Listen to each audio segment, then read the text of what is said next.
So, so let's talk a little bit about Bellatrix, your second full-length studio album with Frantic Amber. And again, everybody, we are here with Elizabeth Andrews.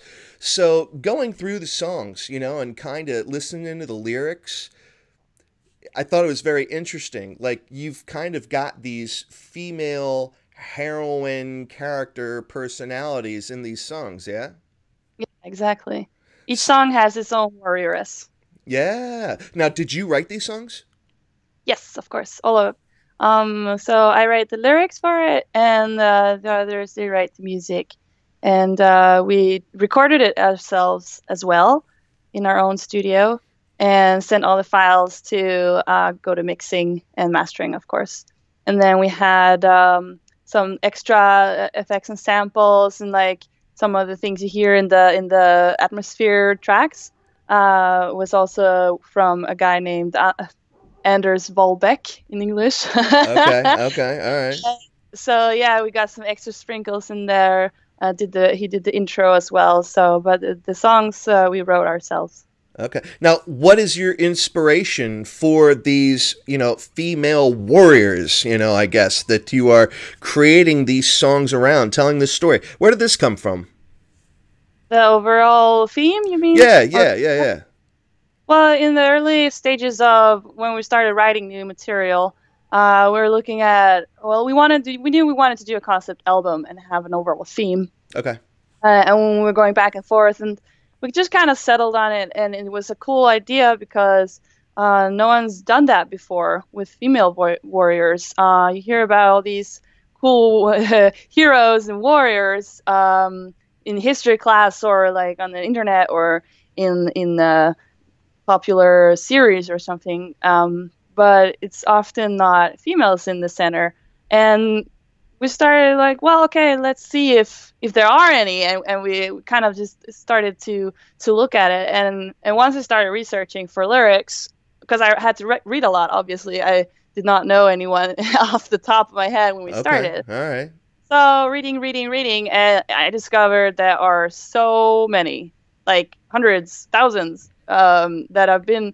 There's just no one knows about them. So uh, I read a lot and just picked the ones that were most intriguing or had most recorded story to it. Like not all of them had enough facts or something like this. But yeah, so I narrowed it down to the 8 that we went with for the album. And we Wow. were also going back and forth like, so do you think this sounds kind of like someone from, I don't know, let's say Second World War? Can we put this to that song? Or is this song better? Could we put this song more like Russian sounding to say, like, for example, the Ghost That Kills, the Right, right, song. right. It's about a Russian sniper, so from the Second World War.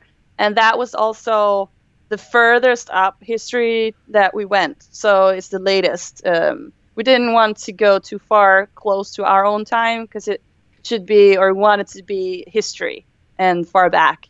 And so, yeah, so we just settled on these that had the most intriguing stories, and I got to work on telling their stories in lyrical form. And we also put in, like in the music, we have extra effects and extra instruments like from that country and culture. So yeah, you hear a lot of different instruments and things in the symphonic tracks. So yeah, that was really cool to give each song kind of their own spirit and their own little like uh what to call it, yeah, their own context, but Right. still in a big context, so all the tracks still sound like they come from the same record. So that was kind of the point with it. So the album Bellatrix really is one big epic. I mean, it's like an epic saga, so Yeah, to speak.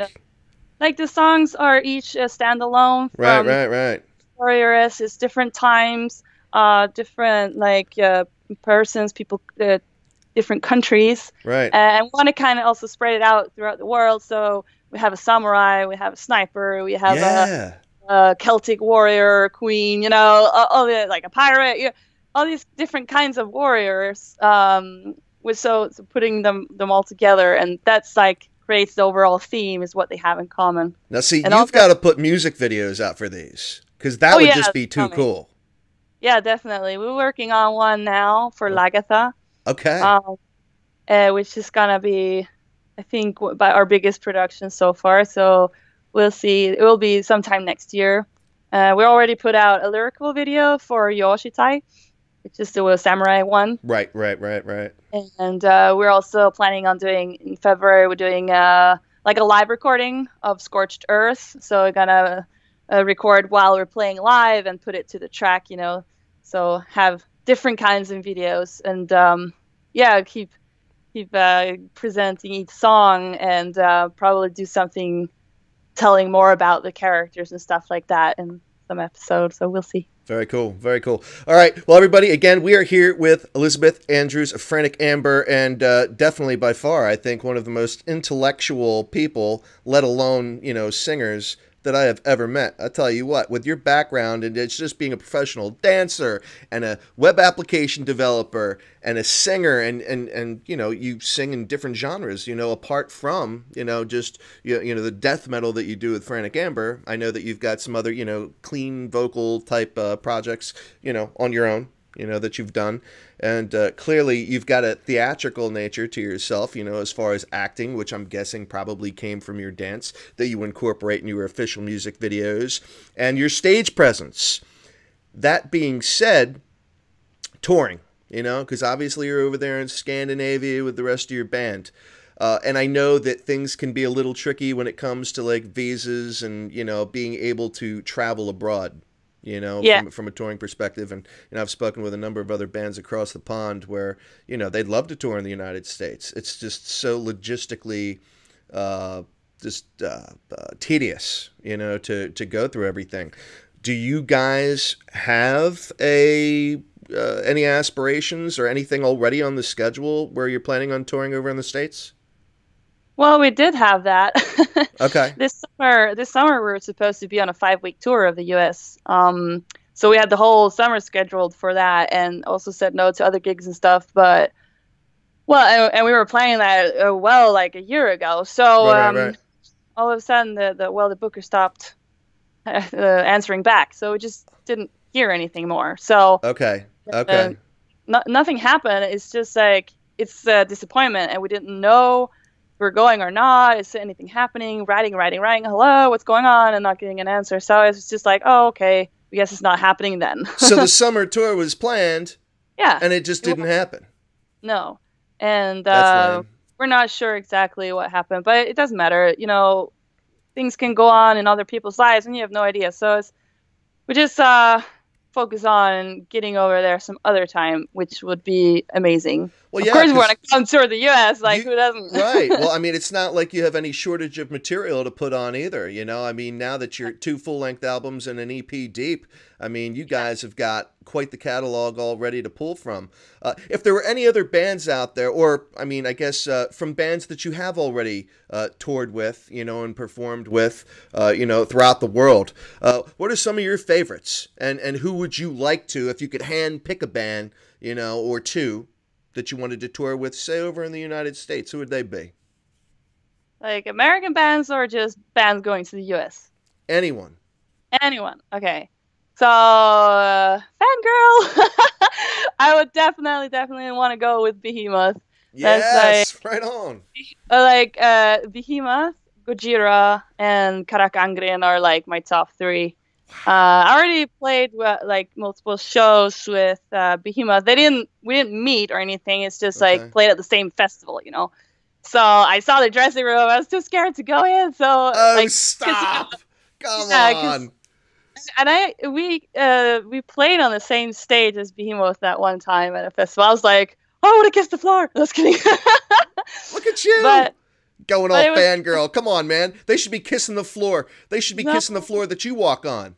Oh, that's sweet. But no, I really look up to these guys and what they're doing with their art and how they're handling themselves in the world as an artist and what they're saying in interviews and stuff. So it will just be really cool to tag along on a bigger tour like that, like for reals, and yeah, right in the tour track with people I really look up to. That would be quite the experience. Yeah. Well, it's so funny you bring that up, Elizabeth, just because, you know, in the show, you know, that you're featured on right now, you know, on Yeah. Rock Titan Live, Ambler, our press photographer, she does amazing work. She was actually just at Knotfest over the weekend, and we're featuring her photos that she got of Gojira and Behemoth and, you know, Slipknot and all those guys. I mean, it was, you know, pretty killer. So yeah, so I'll have to share some of those photos with you. You know, Yeah. even though you should be in them.